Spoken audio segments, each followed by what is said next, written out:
Graça e paz, igreja. Amém. Abra sua Bíblia comigo em Êxodo, capítulo de número 12. Quem está feliz com Jesus ainda? Rapaz, eu tô nas nuvens, Ítalo. Foi benção o louvor. Pastor William é uma benção. Quem ficou satisfeito aí com o pastor William, gente? Voltando a alegrar nossos dias de culto aqui, hein, pastor? Tem um dito que fala assim: um bom filho a casa torna, né? Mas ele não foi. Ele só deu uma saidinha com uma missão. E ele está de volta. E se tiver mais missão, infelizmente ele precisa ir, tá, gente? Na verdade, todos nós estamos debaixo da missão. Se tiver uma missão para o pastor Tiesco tem que partir. Não tem ninguém indo, tá, gente? Só estou falando que é assim que funciona. Eu vou beber esse óleo aí. Êxodo capítulo de número 12. Hoje nós vou mostrar para vocês onde é que nós vamos encontrar o coelho da Páscoa na Bíblia, hein, Ronaldão? O pessoal sempre me pergunta onde que está, eu vou mostrar hoje. Hoje você vai encontrar esse rapaz. Gente, antes da gente iniciar, o pastor William já fez isso durante a ministração. Vamos fazer um clamor aqui pela casa do apóstolo. Hoje é aniversário do apóstolo, tá? O apóstolo não está aqui porque ele está em missão em Cape. Tá vendo como que a missão ela nos pega? Então, ele não está aqui hoje, mas hoje que é o aniversário dele, nós vamos orar pela vida dele e pela casa dele, amém? Pai querido, nós estamos aqui na tua presença, Pai, nessa manhã, porque o Senhor é bom e as tuas misericórdias se renovam a cada dia. Pai, muito obrigado, Senhor, muito obrigado pelo privilégio de poder estar aqui, falar sobre a tua palavra, sobre o teu legado, Pai. E eu quero pedir ao Senhor, Pai, que o Senhor venha abençoar a vida e a casa do apóstolo. Muito obrigado, Senhor, pela saúde dele. Obrigado, Senhor, por tudo aquilo que o Senhor tem feito naquela casa. E o obrigado vem de nós, Pai, pelo Senhor ter colocado ele no nosso caminho. Obrigado, Senhor. E nós pedimos ao Senhor, Pai, abundância de bênção, abundância financeira, de saúde sobre aquela casa. Não só sobre a vida dele, Pai, mas na vida das crianças, na apóstola. E que em tudo o teu nome seja agradecido, Pai. Nós te agradecemos. Amém.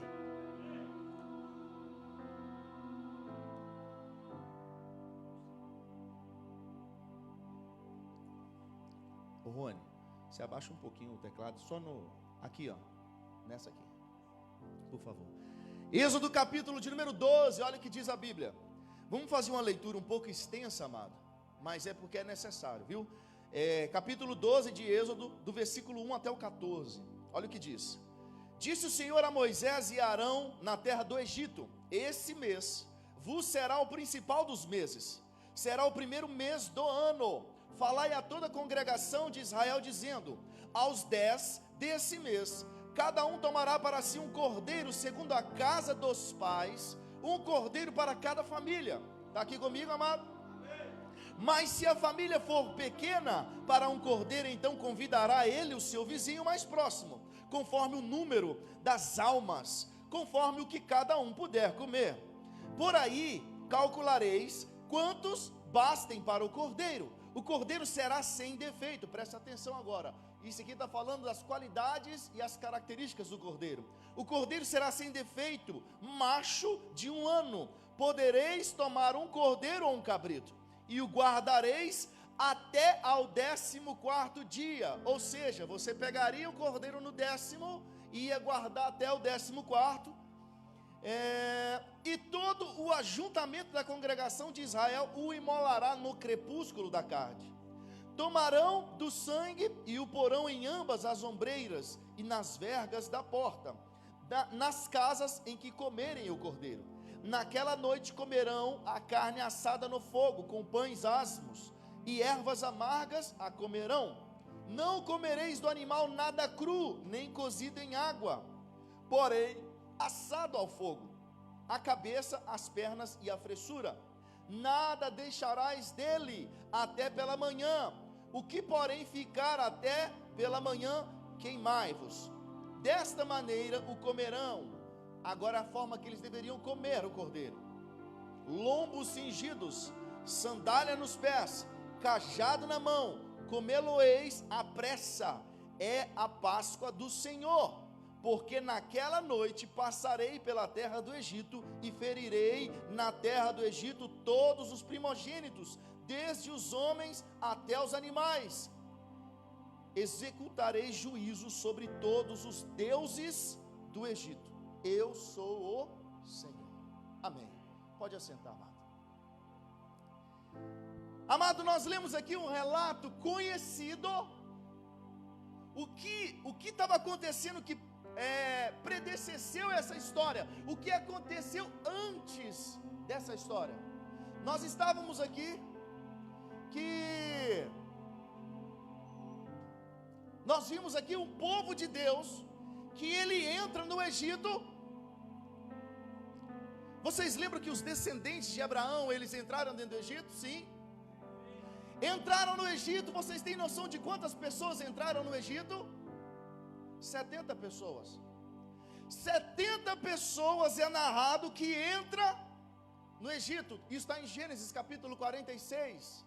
70 pessoas entram dentro do Egito, pessoas do povo de Israel, e saem de lá, sabe quantas?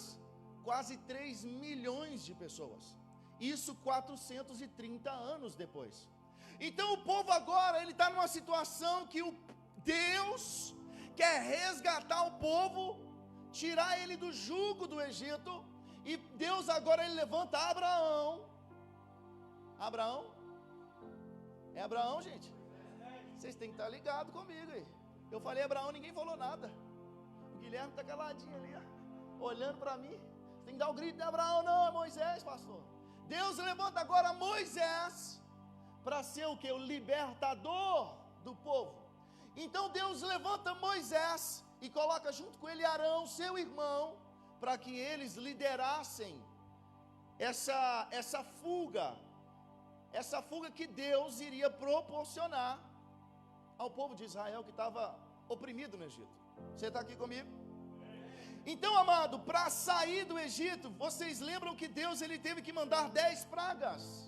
E na leitura que nós fizemos, no versículo 12, fala assim que, olha o que estava no versículo 12 que nós lemos: porque naquela noite eu passarei pela terra do Egito e ferirei da terra do Egito todos os primogênitos, desde o homem aos animais. Olha agora: executarei juízo sobre todos os deuses do Egito. Amado, nós vamos falar disso talvez em outra oportunidade. Talvez eu já tenha falado disso aqui, não me recordo. Mas cada praga que Deus enviou, Riva, era para destronar um deus egípcio. Eles tinham Deus para tudo, velho. Eles tinham Deus que cuidava do Nilo, eles tinham Deus que cuidava dos animais, eles tinham Deus que cuidava dos primogênitos. Então, quando Deus ele vem ferindo cada uma dessas áreas, Deus está destronando um Deus do Egito. É tipo mostrando para o faraó assim: eu sou Deus maior do que todos os seus deuses, porque eu entrei na sua casa. O time que joga em casa é mais forte, teoricamente, correto? Mas Deus ele entra lá dentro da casa do inimigo e vence-os lá. É assim que Deus faz, né, pastor Wesley? Então Deus ele ali levanta, manda 10 pragas contra o Egito, e a 10ª praga seria a morte dos primogênitos. Amado, nós vemos aqui que olha pra você ver, aqui que aparece o coelho da Páscoa. Brincadeira, viu? O coelho da Páscoa não vai aparecer hoje, mas você vai entender o que é Páscoa. Amém? A Páscoa judaica, a Páscoa bíblica, ela acontece na 10ª praga, na morte dos primogênitos. Deus ele fala assim: ó, vocês vão pegar um cordeiro, separar um cordeiro no 10º dia, um cordeiro que ele seja o suficiente para aquela casa. E se o cordeiro for muito para uma casa, você chama o seu vizinho para comer junto. Sabe algo que a gente aprende? Deus nunca é pouco para uma casa, Heitor. Ele pode ser muito e precisar abranger outras casas, mas ele nunca é pouco. O cordeiro, se ele fosse o suficiente para a família, que a família o comesse por completo. Se ele fosse grande demais, convide o vizinho para comer junto. Então eles deveriam separar um cordeiro, pela leitura que nós fizemos, separar um cordeiro macho de 1 ano no 10º dia.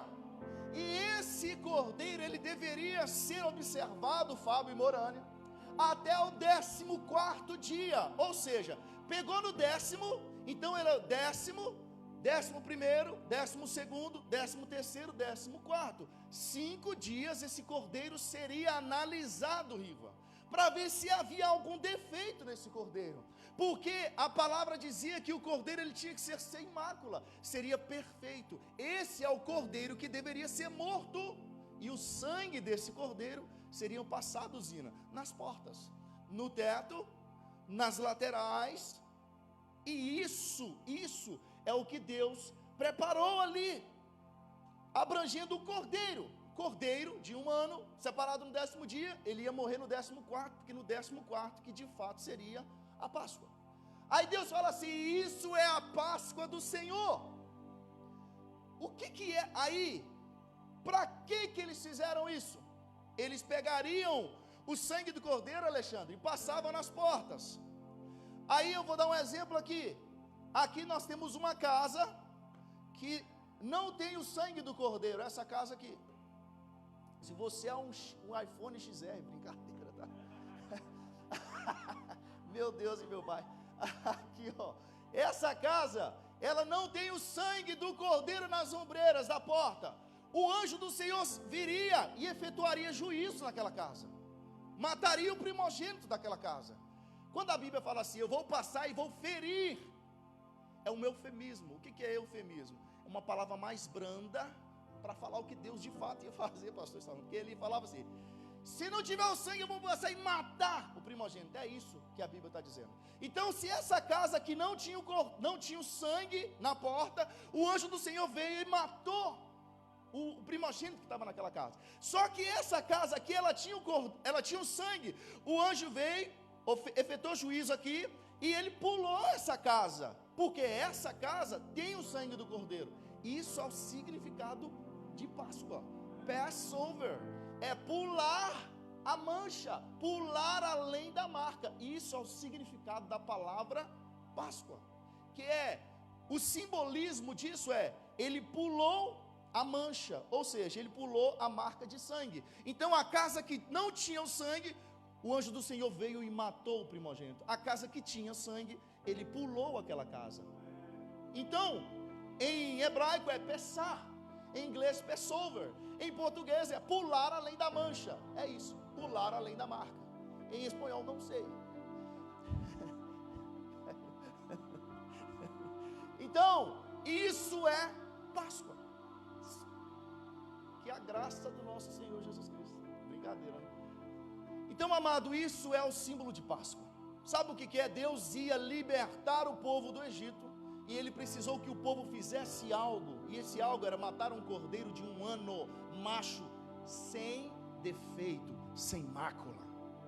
Amado, por que esse cordeiro era separado no 10º dia, sendo que ele só ia ser morto no 14º? Porque no 10º dia, Rodrigão, esse cordeiro já era colocado para dentro de casa. A história vai falar para nós que o cordeiro brincava com as crianças, porque se do 10º dia até o 14º fosse encontrada alguma imperfeição no cordeiro, ele deveria ser trocado, porque precisa ser um cordeiro sem mancha, sem mácula. Se ele tivesse uma verruga, não podia ser.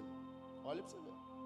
Isso faz menção para nós sobre santidade, mas nós não estamos prontos para essa conversa hoje. O cordeiro é sem mácula. Então ele era separado no 10º dia durante 5 dias, Ítalo. Ele ficava dentro de casa e comia na mesa, até que eles, ao final de 5 dias, no dia da Páscoa, eles olhassem, e o pai daquela família, ele olharia e falasse assim, esse cordeiro pode ser sacrificado, porque ele não tem nenhuma marca, nenhuma mancha, nenhuma imperfeição, ele é perfeito. Você está aqui comigo? Então, o Luiz leu aqui falando de Abraão, daquele cordeiro que foi substituto de Isaac. Quando Abraão levanta o cutelo, a faca, para matar, Deus fala assim, não faça isso. e proveu para ele um cordeiro. Vocês estão meio ligados, não? Fica comigo aí, gente. Mas nós vamos ver que a medida da aliança, ela toma proporções maiores, Riva. Ali, o cordeiro, ele foi suficiente para substituir Isaac. O cordeiro, ele substituiu Isaac. Aí em Êxodo, o cordeiro, ele substitui a família inteira, porque a família que estava debaixo da casa, que tinha a mancha do cordeiro, ela foi salva. Aí depois nós vemos em Isaías 53, que o cordeiro, ele é suficiente para redimir uma nação inteira. Aí depois nós vemos João dizendo assim: esse é o cordeiro que tira o pecado do mundo. Olha a proporção que tomou essa aliança. Substituiu Isaac, substituiu uma família, substituiu uma nação, e agora ele substitui o mundo. Olha a proporção que esse cordeiro tomou. Amado, e nós vamos entendendo aqui o que Deus estava querendo do povo. Nós não vamos entrar ali no período, aí o povo sai do Egito, e o que acontece? Vocês conhecem a história. Mas aí, Deus, ele fala assim com o povo: isso que vocês estão fazendo hoje, vocês vão fazer memorial. Até que eu venha, vocês vão se lembrar disso. E lembrando que quando a gente começou a ler, fala assim, ó, esse mês vos será o primeiro dos meses. Sabe o que é isso? Era como se fosse julho lá. E na hora que Deus falou assim, ó, você vai matar o cordeiro e eu vou passar e ferir os primogênitos. Esse dia vai ser tão marcante que ele é como se fosse o dia 1. Você inicia a sua vida aqui. Por isso que Israel tem 2 tipos de calendário: o religioso e o normal. Porque uma data de Israel tem mais de 6.000 anos, data da concepção de Adão, da formação do mundo, e a outra de quando Jesus veio e o povo é liberto do Egito. Então era como se Deus falou assim: esse dia é tão importante, vocês vão marcar ele como o primeiro dia, porque vocês foram salvos e libertos da mão do faraó. Isso faz menção para nós alguma coisa? Lembra, quando uma pessoa se entrega a Jesus, ela não fala assim, no dia que eu nasci de novo, não é assim? É isso, é a mesma ideia. Cara, esse dia é o dia do divisor de águas na minha vida. Esse dia é o dia que eu encontrei o Salvador e eu decidi por Ele. Então esse dia é como se fosse o primeiro dia, eu nasci de novo nesse dia, a gente fala isso. Então é isso que Deus falou com o povo: vocês vão fazer isso agora lembrando de mim. Todo ano vocês vão lembrar disso, do que eu fiz no Egito, e vocês vão contar para as próximas gerações, vão contar para os seus filhos, Heraldo, o que eu fiz. Você vai contar quão grande mão forte Deus livrou o povo da mão de Israel, da mão do faraó, no Egito, perdão. Então Deus, ele fala o seguinte, cara, vocês vão fazer isso em memorial de mim. Aí agora nós vamos dar um salto de mais de 2.000 anos, chegamos lá nos discípulos, e na última ceia. Estão aqui comigo?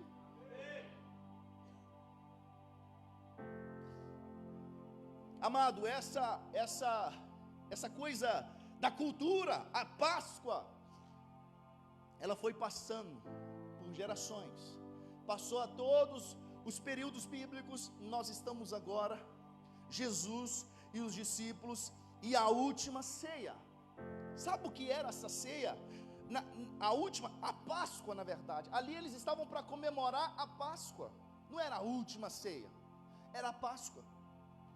E eles estavam reunidos. Cara, eu não vou entrar nesse aspecto aqui agora, porque senão ia demorar muito tempo e eu quero falar de outras coisas. Mas você vai ter mais uma pesquisa na sua casa depois, nos evangelhos, Riva, esquece não da Riva.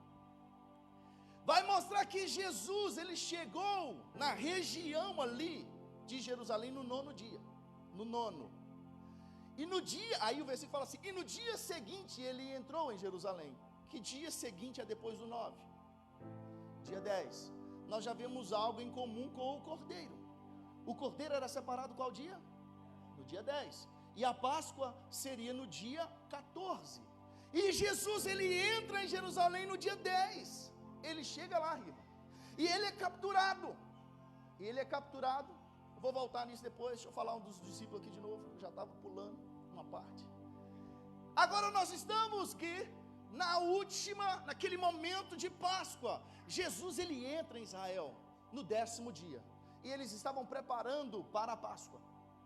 Chegando lá, Jesus fala com os discípulos assim: vocês vão preparar um lugar para a gente fazer essa última Páscoa, essa Páscoa nossa. Não tinha essa palavra, a última Páscoa, era a Páscoa, porque isso era feito em memória de quem? De Jesus.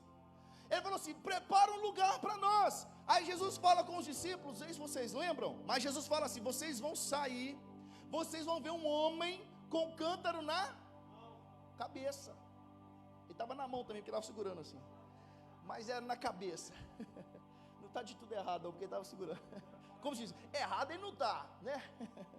Ele estava com um cântaro na cabeça. E Jesus falou assim: na hora que vocês verem esse homem, vocês vão seguir esse cara. Aí o apóstolo já falou disso aqui, mas eu vou relembrar. Por que era tão específico o homem? Porque o normal era que a mulher carregasse o cântaro na cabeça. Então se Jesus fala assim: vocês vão ver uma mulher com o cântaro na cabeça, só que ele abrisse a porta, tinha um monte de mulher com o cântaro na cabeça, ele ia ficar perdido.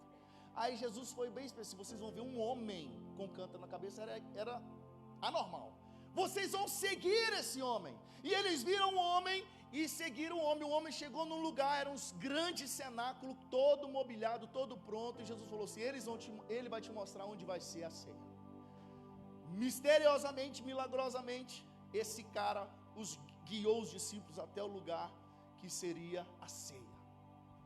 E a Bíblia vai falar que Jesus ali com os discípulos, ele senta com os discípulos e ele participa da ceia do Senhor. Ele participa da ceia, a ceia judaica, que era o que? A Páscoa. Ele estava comemorando a Páscoa com os discípulos. Ele participou disso. Ele participou disso. Aí fala assim: depois de ter ceado, a Bíblia vai falar para nós que ele agora ele tomou o pão e o vinho. Ele tomou o pão e o vinho, e ele fala assim: esse agora é o novo o quê? É uma nova aliança que eu estou fazendo. Vocês vão fazer isso em memória de mim. Ou seja, Jesus comeu a Páscoa com os discípulos e agora ele instituiu uma nova aliança, que é a ceia do Senhor. Ele fala assim: ó, vocês agora vão fazer isso em memória de mim. Vocês vão fazer isso até que eu venha. Ó, a Páscoa foi instituída por Deus, e Deus falou assim: vocês vão fazer isso em memória até que se cumpra e que o Cordeiro esteja aqui no meio de vocês. Jesus veio, o Cordeiro estava na mesa, participando do momento que era para lembrar ele. Ele fala assim: ó, a Páscoa cumpriu o seu papel, trouxe vocês aqui, mas a partir de hoje nós não temos mais Páscoa, nós temos a ceia do Senhor. Você está aqui comigo? Por isso que a igreja não comemora a Páscoa. Se você vê a gente fazendo um teatro sobre a Páscoa, não é porque nós estamos celebrando o acontecimento da Páscoa. É importante, mas nós não devemos comemorar a Páscoa como se fosse algo religioso com a grande importância para nós, porque Jesus, ele cumpriu isso e instituiu outra coisa, ceia. A Páscoa, ela foi cumprida, ela cumpriu o propósito, ela anunciou Jesus até que ele apareceu. Agora Jesus fala assim: ó, agora é uma nova aliança, vocês vão fazer isso até que eu venha. E depois que Jesus vier, não tem mais ceia, porque vai ter a bodas do Cordeiro. E depois da boda do Cordeiro não tem ceia mais, gente. Acabou, você tem que parar de ceiar. A ceia é só para pecador. Para pecador. Depois das bodas não há necessidade. A ceia é o dia do arrependido se prostrar diante do Senhor. E nós não vamos ter isso mais. Nós vamos falar mais para frente, hoje ainda disso. Amém? Então, Jesus, ele cumpriu a Páscoa e instituiu a ceia. Só que voltando aqui, Jesus, ele entra em Jerusalém no 10º dia. E ele de cara, ele já é levado, Luiz, diante das autoridades da lei, o sinédrio, os fariseus, contra o Estado de Roma. Fala assim que eles pagaram testemunhas falsas para falar contra Jesus, para poder prender Jesus. E Pilatos, o que ele disse? O que ele disse? Eu não vejo nele crime algum. porque eles estavam apontando para Jesus e falando assim: ele diz que é o rei dos judeus, que é isso, que é aquilo, e para nós falar assim: cara, eu não vejo nele nenhum defeito, nenhum defeito. Aí eles pagaram falsas acusações, pessoas ir lá, testemunhando falso contra Jesus, até que eles falam assim: cara, se a gente tentar condenar Jesus dessa forma, nós não vamos conseguir nada. Nós vamos fazer o seguinte: vamos falar que ele está indo contra o governo, está indo contra César, está indo contra Roma. Aí é diferente. Aí Roma entra no caso com a gente. Nós sozinhos, com a coisa religiosa, não vai dar certo. Aí ele falou assim: cara, ele falou que ele é o rei dos judeus. Aí ele já não divide a glória. César era o rei, o cara que comandava tudo vinha de Roma, e você fala, de repente tem um novo rei que dá as cartas lá. Ele fala, não, agora sim, tem algum problema aí, vocês estão levantando contra o Estado agora, contra o governo, e ali eles conseguem prender Jesus. Só que, vocês lembram que o cordeiro do 10º ao 14º dia, ele ficava sendo analisado, tentando encontrar nele algum defeito, e eles não encontravam. No final eles falavam assim: Jennifer, esse cordeiro, ele é sem defeito, ele pode ser morto, ele é o cordeiro que vai ser o suficiente para a nossa casa. Jesus, ele foi, pastor William, analisado do 10º dia até no dia da Páscoa. Ele come a Páscoa com os discípulos, institui a ceia. Depois acontece o que aconteceu. Judas chega, acontece toda aquela história, não chega, ele estava lá. Ele sai, entrega Jesus, Jesus é capturado e ele está agora sendo crucificado no mesmo dia da Páscoa. E quando ele está diante do povo, que eles perguntam assim: quem que vocês querem condenar, ele ou Barrabás? Eles escolhem Barrabás para condenar Jesus. Eu quase que eu atrapalhei o Bruninho agora. Acertou, viu, Bruno? É isso mesmo. Só que antes eles escolhem. O que Herodes ele fala? Eu lavo as minhas mãos, porque eu não encontro nele problema algum, eu não encontro nele defeito algum. Sabe o que Herodes estava falando? Ele estava profeticamente falando assim: esse é o Cordeiro Santo, que ele pode ser sacrificado. Ele nem sabia o que ele estava falando, e ele estava profetizando assim: ó, esse é o Cordeiro sem mácula, que foi anunciado que viria, porque eu não encontrei nada nele. Era isso que ele estava falando sem saber. E Jesus agora ele é crucificado, velho. Deixa eu só dar um adendozinho aqui que não estava preparado, não vou lembrar as referências, mas Judas não precisava ter morrido, amado. E a culpa, não vou colocar a culpa em ninguém, né? A culpa é minha. Não vou colocar a culpa em ninguém, mas a falha foi da igreja. Pastor, como assim? Nem tinha igreja lá. A Ramp nem estava lá. Amado, quem era que representava a igreja? Eram os discípulos. Eles eram a igreja da época. Uma igreja móvel que estava andando ali, anunciando o evangelho. Em 2 momentos, aliás, em 3 momentos, a igreja ficou dispersa e não entendeu o que estava acontecendo. 3 momentos, velho. Primeiro momento, no Monte da Transfiguração, Jesus, Pedro, Tiago e João. Jesus estava lá com mais 2 figuras. Quem era? Moisés e Elias. O Bruninho mata tudo. Moisés, nem dá tempo, né? O pessoal doido para responder assim, já responde já. Estava lá Jesus, Moisés, Elias, Pedro, Tiago e João, no Monte da Transfiguração. A Bíblia vai falar em um dos evangelhos, quando relata isso, vai falar que os discípulos estavam dormindo quando aconteceu a transfiguração. Um evangelho vai focar que Pedro fala assim: vamos construir aqui tendas para nós, 3 tendas, vocês ficam nas tendas e a gente fica aqui. Mas outro vai falar assim, que quando Jesus ele volta, e os discípulos estavam dormindo. E sabe o que Lucas vai, o que eles estavam tratando na transfiguração? Das últimas coisas antes da morte de Jesus. Eles estavam tratando disso, presta atenção. Eles estavam tratando dos últimos momentos de Jesus vivo, e os discípulos dormiram. Beleza. Vamos lá para o Getsemane agora. Getsemane nós temos 3 caras do mesmo jeito. Pedro, Tiago e João. Pedro, Tiago e João. Jesus fala assim, ó, chama os discípulos para vir com ele. Aí chega até aqui, ele fala assim com os discípulos: ficai-vos aqui, Pedro, Tiago e João, vai mais adiante comigo. Eles vão orar comigo, eu preciso orar. Jesus fala assim. Então a parte dos discípulos fica aqui, Pedro, Tiago e João seguem com Jesus. E Jesus ainda segue um pouco mais adiante, e os 3 ficam aqui, como se fosse a cobertura espiritual. Mas por 3 vezes, quando Jesus ele volta, o que eles estavam fazendo? Dormindo. E o que Jesus estava fazendo no Getsemane? Ele estava tratando das últimas coisas, como deveria acontecer. E os discípulos estavam dormindo, por 3 vezes. Os discípulos representavam ali a igreja, mano. Não tinha outra pessoa para representar a igreja, eram os discípulos.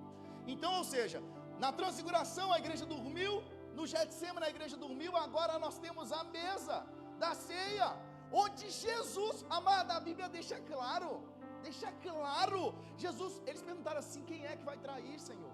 Jesus fala assim, aquele que molhar o pão, é esse que vai.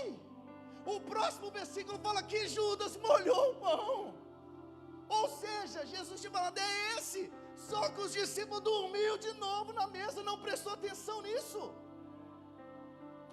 Aí Jesus fala com Judas, faça o que você tem que fazer. E Judas sai. Olha o que a Bíblia relata que os discípulos pensaram. Judas foi, como ele é o cara da verba, é o tesoureiro, talvez ele foi comprar mais coisas para continuar a festa. Ele era o cara que tinha molhado o pão que Jesus tinha avisado. 3 episódios, Monte da Transfiguração, a igreja dormiu. Getsemane, a igreja dormiu, e na ceia dormiu.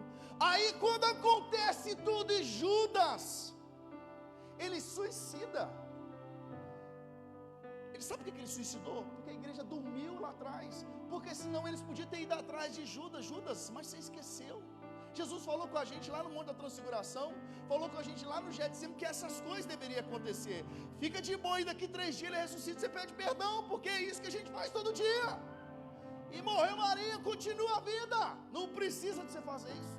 Pede perdão, daqui 3 dias quem vai estar aí? Só que os caras dormiu. E Judas agora suicida. Por quê? Se a igreja tivesse ligada lá atrás, não tinha deixado de suicidar. Na hora que Judas entrega, eles não iam atrás de Jesus. E ele, Judas, que isso, cara? Você está doido? Você é o cara que Jesus falou que ia trair. Mas aqui, fica conosco que daqui 3 dias está aqui, você pede perdão. Era isso que tinha acontecido. Voltando aqui, amado. Meu tapo apagou aqui.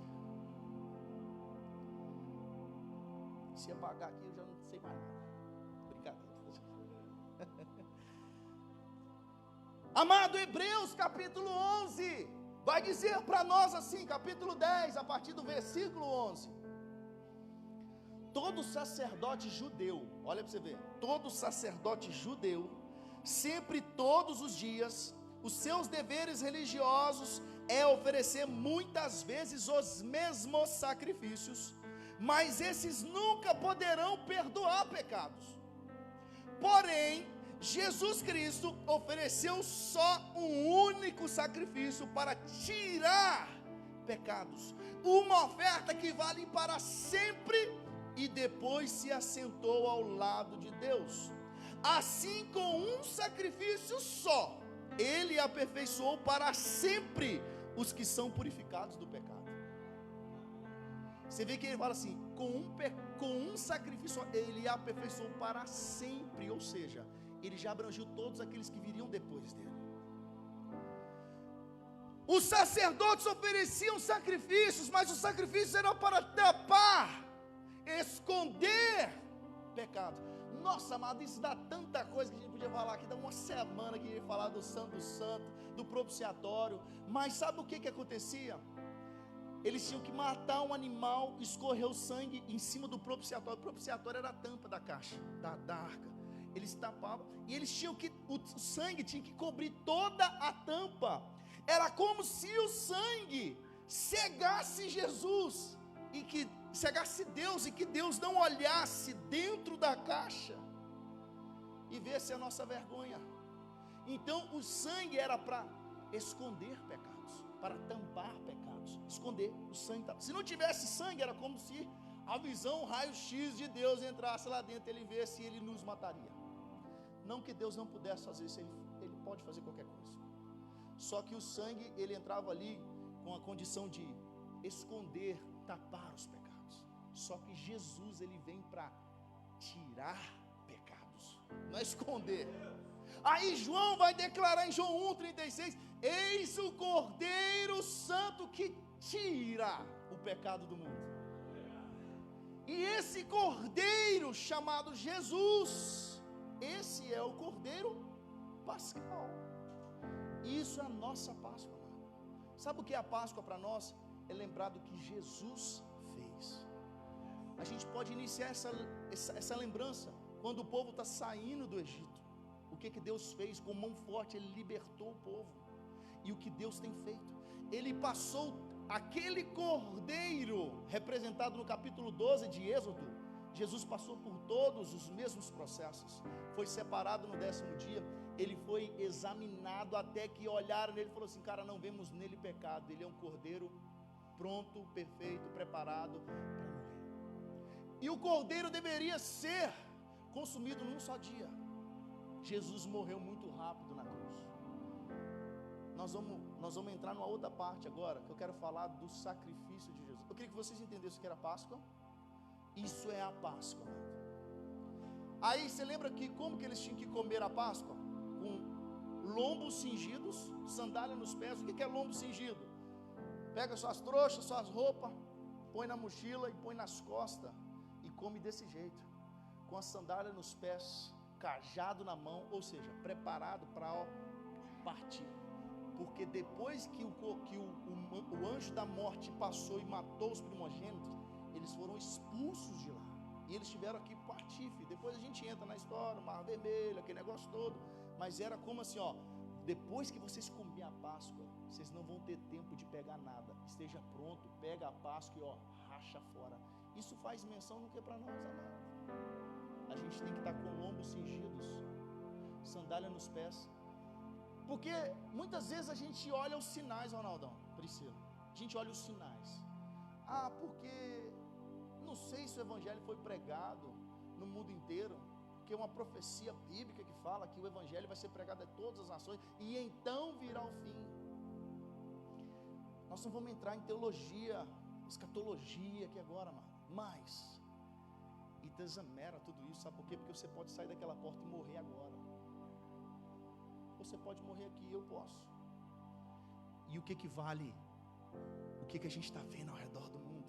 Vai acelerar o meu processo. Eu vou encontrar com Cristo e eu tenho que estar com o lombo cingido, sandália nos pés, agora.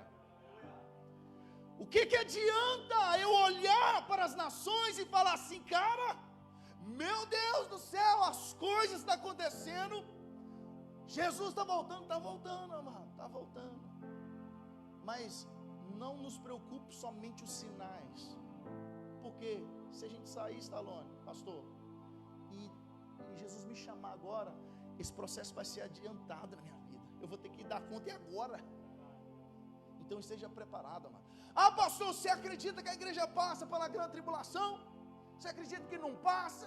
Você acredita que nem vai ter esse negócio, amado? It doesn't matter o que eu penso. Esteja preparado para se morrer agora, você vai encontrar com Jesus. Aplauda o Senhor aí, amado.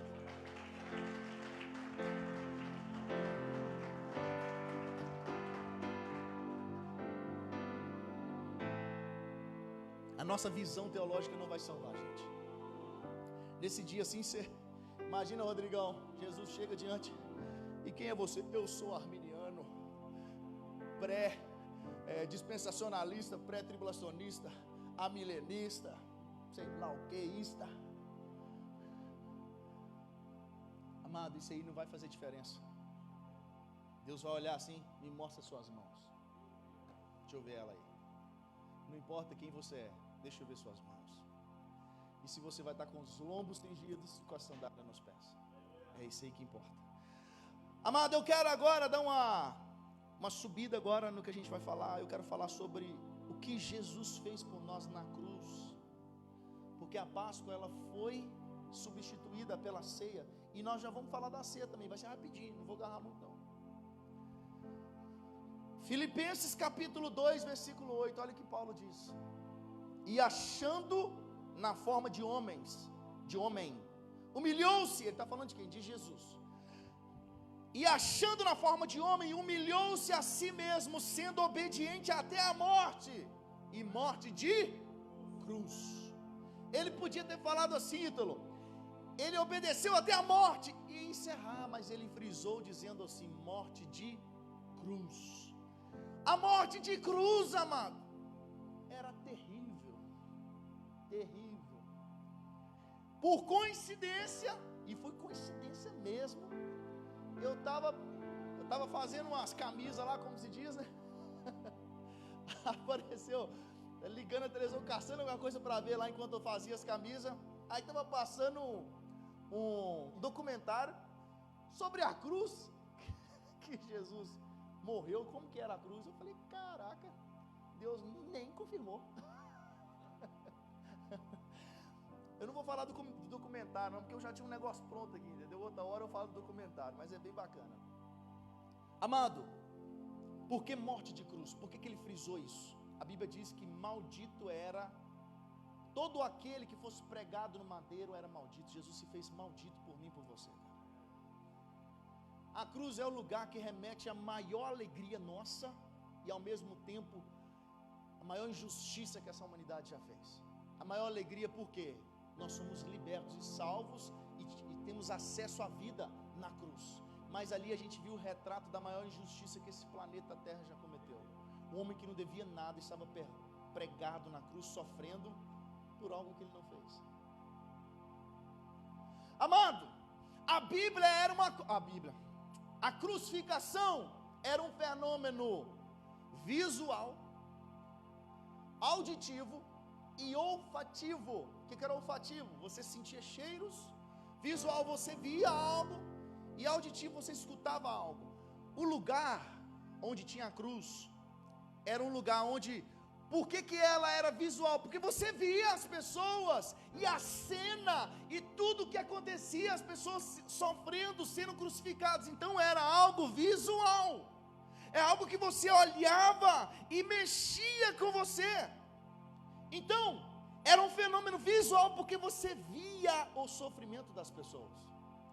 Era um fenômeno também auditivo porque você ouvia as preces das pessoas, clamando, gritando.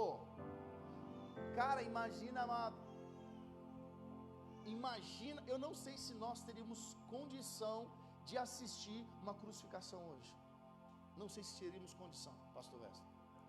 E o outro fenômeno era um fenômeno olfativo, porque você sentia o lugar que era feita a crucificação, era um lugar preparado para aquilo.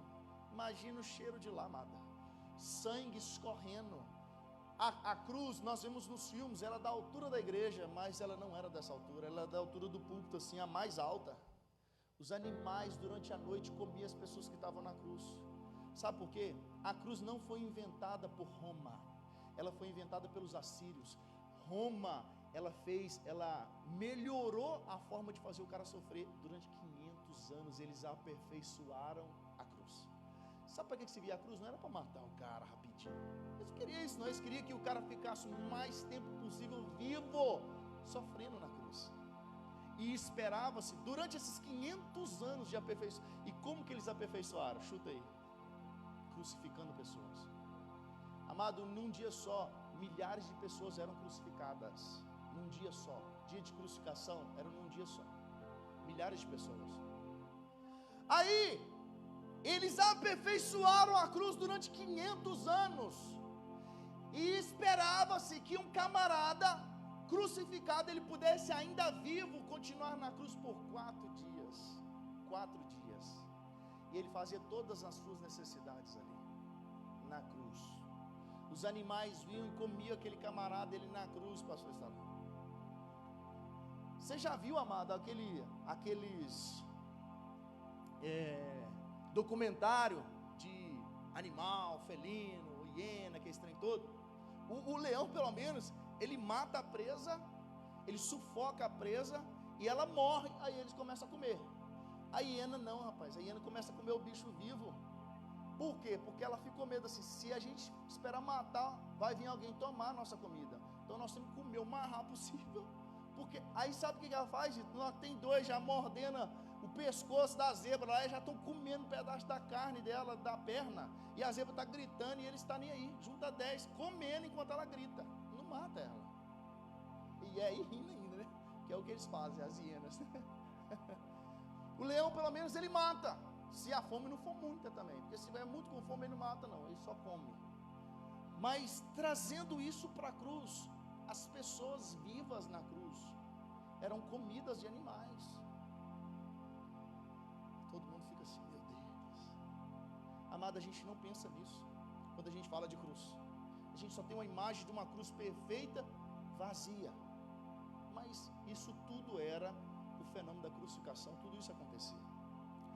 O caminho que Jesus percorreu era o caminho da vergonha, onde pessoas falavam contra ele, xingavam ele, batiam nele, cuspiam nele. Esse caminho é o caminho da vergonha que ele passou por mim e por você, antes de chegar na cruz.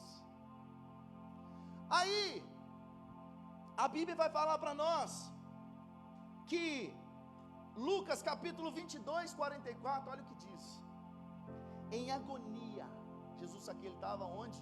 No Getsemane. Em agonia orava mais intensamente. O suor se tornou em grandes gotas de sangue que corriam até o chão.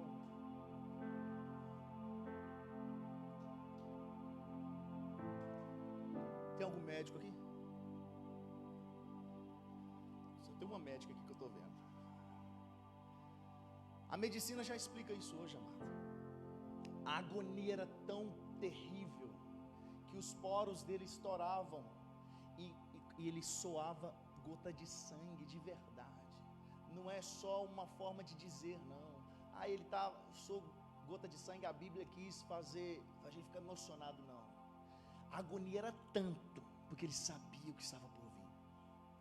E eu não estou falando que ele ia apanhar, não estou falando disso, amado. Isso aí, Jesus, ele quis passar isso por você.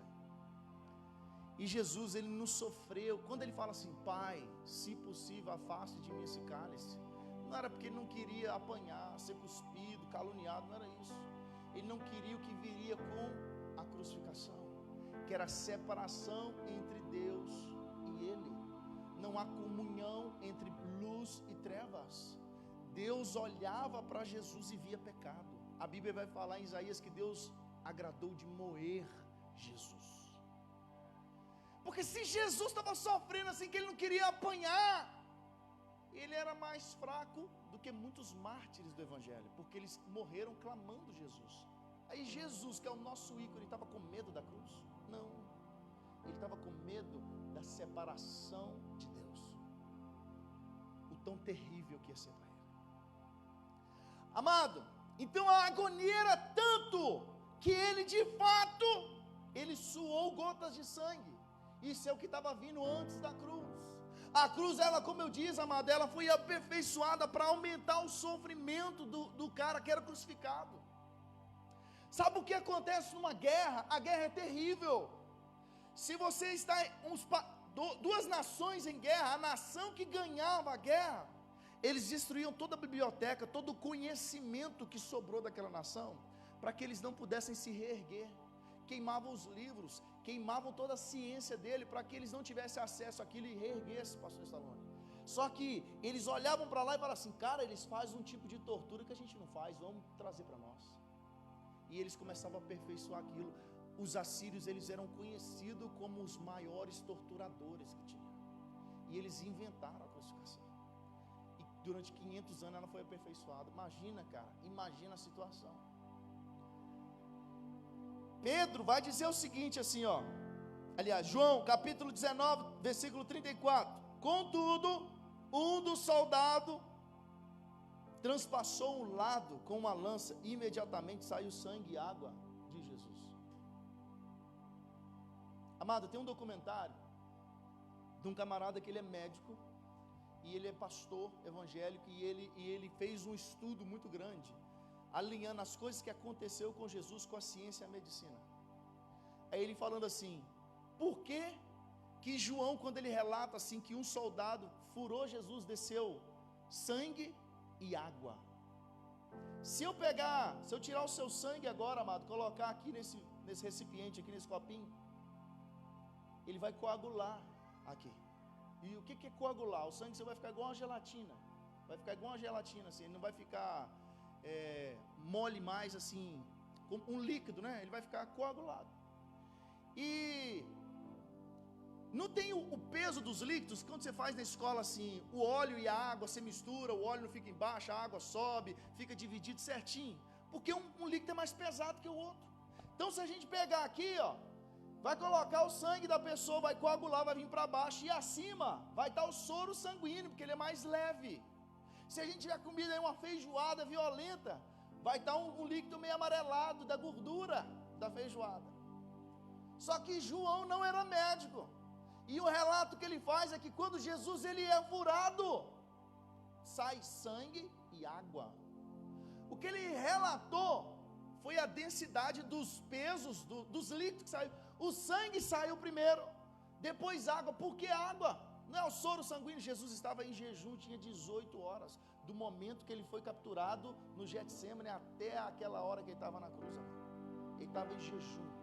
Então o soro dele estava igual água, limpinho, porque ele não tinha alimento, não estava no soro sanguíneo. E por que ele tinha sangue coagulado? Porque ele apanhou o dia inteiro, dentro dele feridas no corpo, hemorragias, e o sangue coagulou em algumas partes. João não era médico, ele não queria descrever isso com a beleza da medicina, não. Ele escreveu o que ele viu. E é isso que aconteceu. Jesus ele apanhou muito, cara. Aquele filme Paixão de Cristo mostra os chicotes batendo assim, arrancando até pedaço. E era aquele chicote, amado, era daquele jeito. Só que a gente não pensa nessa hora, a gente não lembra disso que aconteceu. Jesus ele sofreu isso tudo por você e por mim, velho. Quem tinha que estar lá era quem? Chuta aí.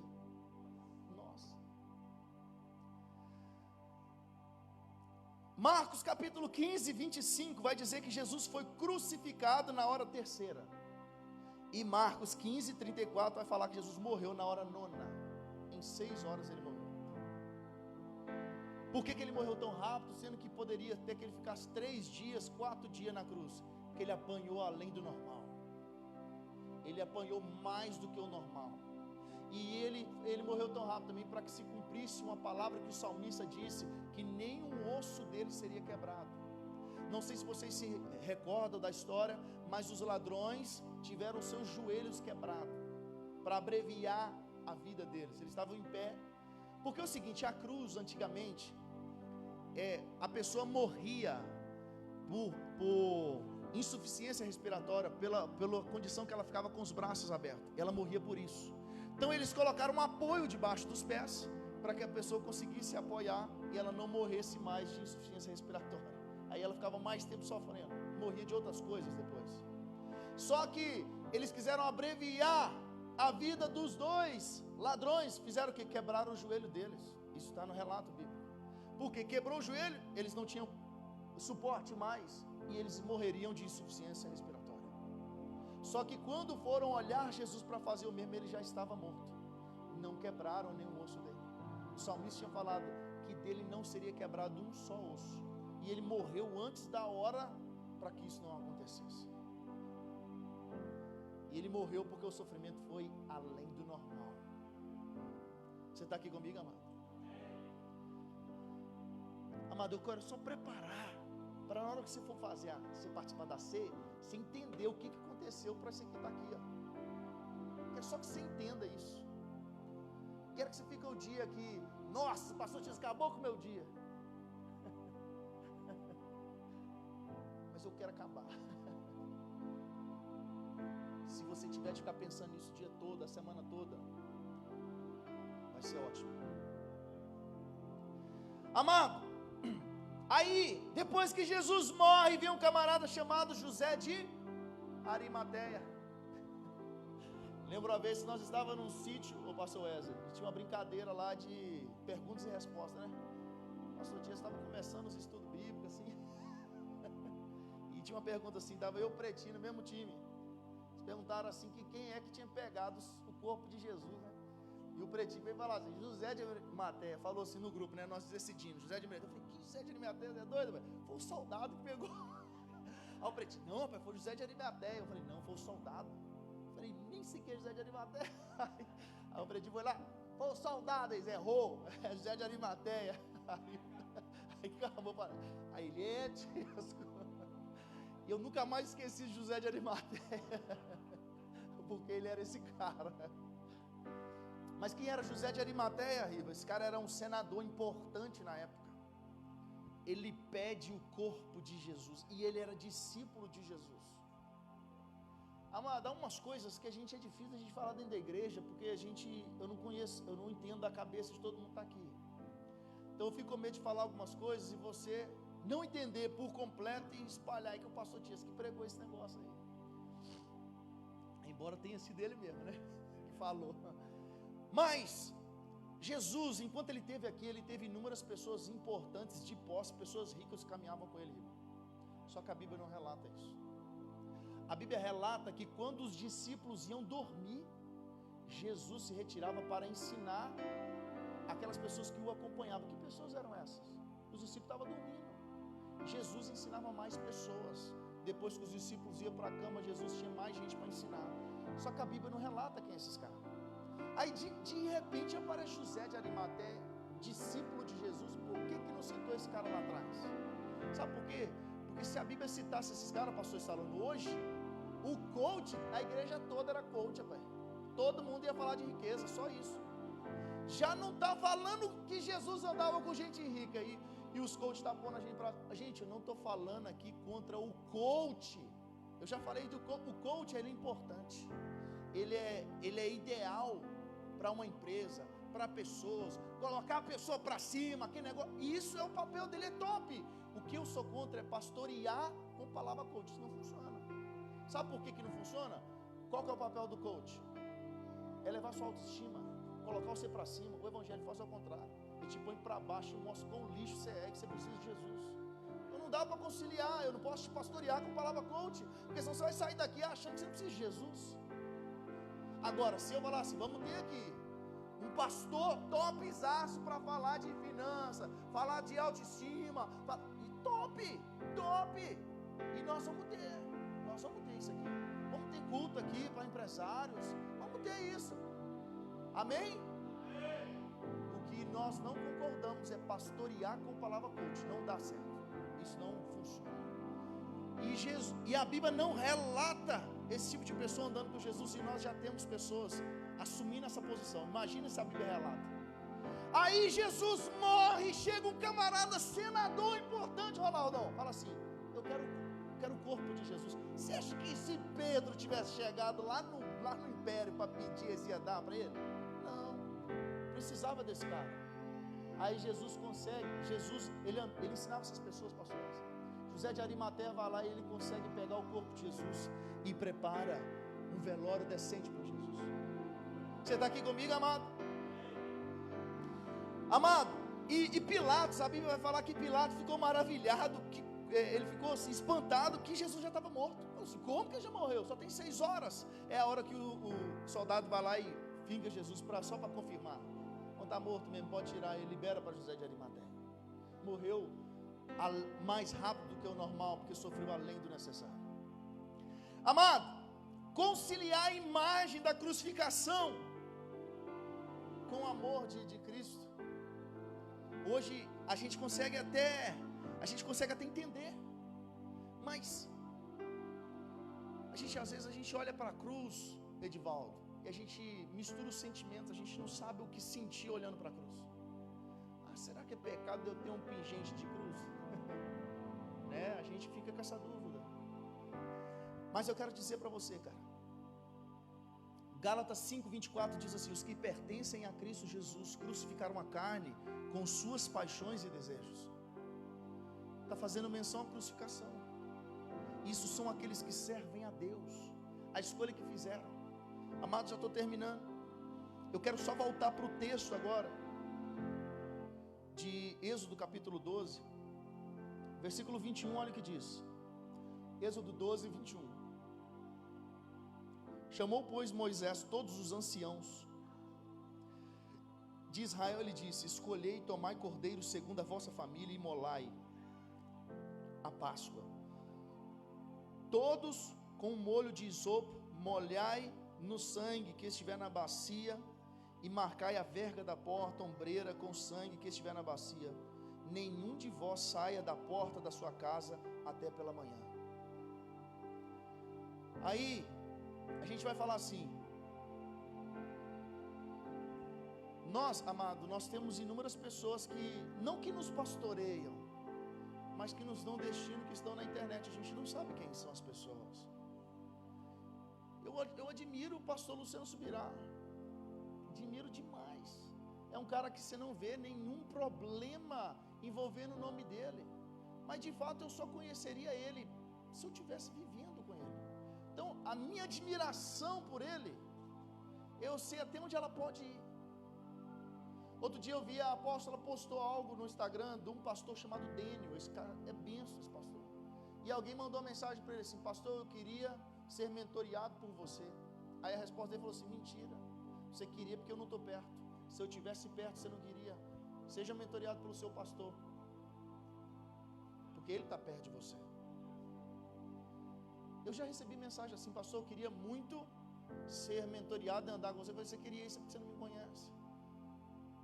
Você precisa me conhecer para você tomar essa decisão. Você não sabe como é que eu sou. Você não conhece o pastor Tiesca, rapaz. Quem conhece é a pastora Lília. Nem está aqui, ó, coitado. Amado, mas aí você vê assim os pastores falando assim: não existe cobertura espiritual. Se isso aqui não é cobertura espiritual, é o quê? Ó, tomai o molho, molhai no sangue, passai nas ombreiras da sua porta, da sua casa, porque o Senhor passará para ferir. Não saia de dentro da sua casa, não saia. Todo mundo que estiver dentro da casa está livre, o que não tiver está fora. Sabe o que a cobertura espiritual que nós não acreditamos, não compactuamos, e ela não é bíblica? Aquela cobertura espiritual você precisa pedir bênção para tudo. Se você não fizer o que eu estou te falando, você vai ser amaldiçoado. Isso não é bíblico. Eu vou te amaldiçoar. Se eu precisar, vou sair mais cedo do serviço hoje, ligar para o meu pastor, vou falar com ele se eu posso. Isso aí não existe, amado. Lecha, não existe. Essa semana eu quero fazer 70 horas, vou ligar para o pastor Stallone para ele me liberar. Essa cobertura espiritual não existe. De você ser propriedade do camarada, isso não existe, isso não é bíblico. Agora, cobertura espiritual, amado, imagina, você hoje, você está dentro dos Estados Unidos. Se os Estados Unidos entrar em guerra, você está na cobertura dos Estados Unidos. Não te acontece a mesma coisa que se você estivesse na Holanda, ou se você estivesse no Brasil, porque a sua cobertura é onde você está. O filho pródigo, quando ele sai de casa, ele sai da cobertura do pai, e ele se alimenta junto dos porcos. E ele lembra: cara, quando eu estava na casa do meu pai, eu não tinha isso. Até o servo do meu pai come melhor. Ou seja, até o servo está debaixo da cobertura do pai. Isso não tem nada a ver com eu ser escravo do meu pai. Não tem nada a ver isso. Cobertura espiritual é: eu convivo com ele, estamos num só propósito, e ele me dá cobertura, ele cuida de mim. Isso é cobertura espiritual bíblica. Aí quando a gente vê Paulo falando em 1 Coríntios capítulo 5, esse aí que está em cesto dentro da casa, entrega ele para Satanás. Entrega para Satanás para que ele seja salvo no último dia. Como assim, pastor? Entrega ele para Satanás, entrega para ele mesmo. Aí ele vai fazer as besteiras dele e vai saber que ele precisa voltar. Ou seja, vai precisar voltar para onde? Para a cobertura que ele está. Isso é cobertura espiritual. Passou disso, procedência maligna. Amém? Amado, aí a gente vai ver que Jesus, ele passou tudo isso, Riva. Ele entra no 10º dia em Jerusalém, analisado até o 14º dia, ele morre por mim, por você. Aí ele institui agora a ceia, e eu quero falar rapidamente da ceia, 5 minutinhos. E o pastor Wesley, ele vai ministrar a ceia, e eu vou auxiliar ele. Amado, aí eu te convido, participa da ceia que Deus fez, que Jesus passou tudo isso que eu te falei, para preparar esse momento para você. Você fala assim, mas eu não sou digno. Se você fosse digno, eu ia pedir você para ir embora para sua casa, porque aqui é o lugar dos indignos. Amados, se eu falar aqui nessa manhã aqui, somente quem é digno toca nesse pão, ninguém pode tocar arriba. Ninguém. Vamos começar um por um aqui em fila aqui, todo mundo embora daqui. Pode ir para casa, filho, você não é digno não. Pastor, então você está pregando que a porta larga, não precisa ter uma vida com Deus.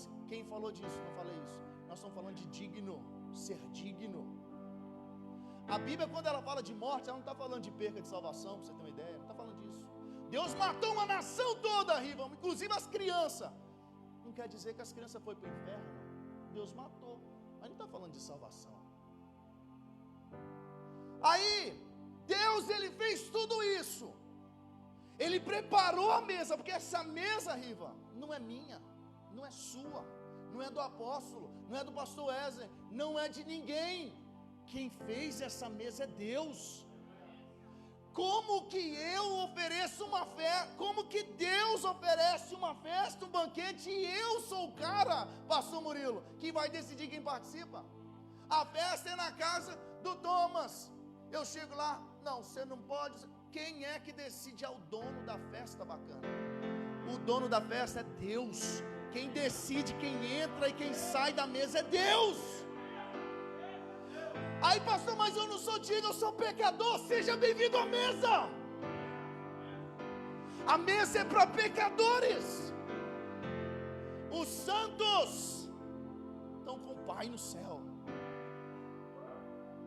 Aí eles falam assim, Jesus, ele assenta com cobradores de impostos, com pecadores. Aí qual que é a resposta de Jesus? Eu vim para os doentes, porque o são não precisa de médico não. Eu vinha para os doentes. Nós somos tudo doentes aqui, Riva. Todo mundo precisamos de Jesus. Isso aqui, amado, outra oportunidade a gente vai falar da ceia com mais, como se diz, com mais maestria, com mais tempo. Umas 3h30. A ceia, amado, o resumo é: Deus, Ele te criou, colocou um banquete no jardim, colocou você na mesa sem você ter feito nada. Ele te colocou você num lugar que é só seu. Não, ouça o que eu estou dizendo. Eu não estou dizendo que você é insubstituível, mas no seu lugar ninguém vai sentar. Se você não for, o seu lugar vai ficar vazio. O pastor disse que não é insubstituível. Amado, se eu no dia de amanhã eu achar que eu sou alguém e que eu não preciso, que eu sou o cara, Deus coloca um cara aqui 2, 3, 5 vezes melhor que eu em tudo que eu faço. E eu tenho ciência disso. E Deus faz. Eu já vi isso acontecer, amado. Deus faz. Faz e faz mesmo. Deus é especialista em destronar estrelas que brilham, que querem brilhar mais que as outras. Deus faz isso. Amado, Deus, Ele criou um banquete para o seu salão. Angel, Ele colocou você e o seu lugar está lá, velho. Só que a história vai falar para nós no Gênesis que nós saímos dessa mesa. E Deus, o que Ele fez? Ele foi buscar a gente. Fala assim, cara, o seu lugar está lá. Não, mas eu não sou digno. Cara, olha pra você ver. Esse negócio não sou digno me dá um arrepio e uma raiva. Porque inúmeras pessoas, amado, num dia de ceia hoje, ao redor desse planeta Terra, não foram na igreja. Sabe por quê? Porque era ceia. Porque eles se sentem assim, alguém disse para ele, você não é digno de tomar ceia. No dia da ceia, esse cara não foi na igreja. Ah, hoje é ceia, eu não posso ir na igreja. Inúmeras pessoas ficaram em casa, amado. Não estou falando na Ram Church. No planeta onde tem ceia, inúmeras pessoas ficaram em casa, simplesmente porque alguém disse que elas não são dignas. É alguém decidindo pela festa de outra pessoa. Cara, Jesus queria que Pedro fosse pregar. Esqueci o nome do cara agora. vocês lembrar, vocês me falam aí. Está na mente aqui, mas... Cornélio, lembrei. Deus queria que Pedro fosse falar com Cornélio, Rodrigão. Só que Cornélio não era o judeu, não era o cara, povo eleito, povo escolhido. Aí sabe o que Deus fez primeiro? Colocou um monte de alimentos na frente de Pedro, que era alimento que Pedro costumava não comer. E falou com Pedro assim: come desse alimento, Pedro. Aí Pedro fala assim: eu nunca comi alimento impuro, Deus. Nunca comi, você está mandando eu comer.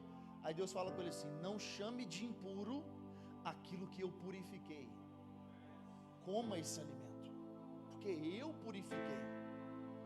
Quando Pedro comeu aquilo, era um alimento impuro, mas Deus falou assim: eu purifiquei. Ele não é impuro mais, come porque eu purifiquei. Não chame de impuro aquilo que eu purifiquei. Aí Deus manda ele agora na casa de Cornélio. Na hora que ele chega e ele vê Cornélio, ele entende. Deus fez eu comer o alimento lá atrás, para que eu entendesse, porque senão eu ia chegar aqui na casa de Cornélio, eu ia sair e falar assim: não prego para você não, você não é judeu, você não faz parte da aliança. Aí ele lembrou, Deus falando assim: não chame de impuro aquilo que eu purifiquei. Amado, eu não posso chamar ninguém de impuro, se quem purifica é Deus. Não posso tirar ninguém da mesa, se quem preparou o banquete é Deus.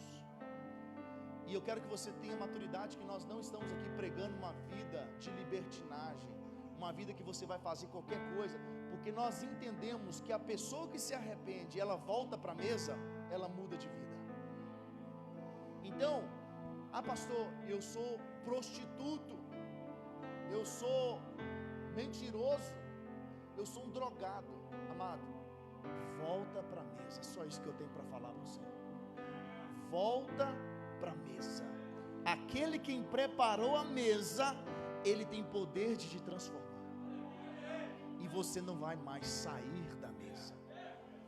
Você está aqui comigo, amado? Fica de pé aí. E eu queria chamar o pastor Wesley para ele ministrar a ceia para nós.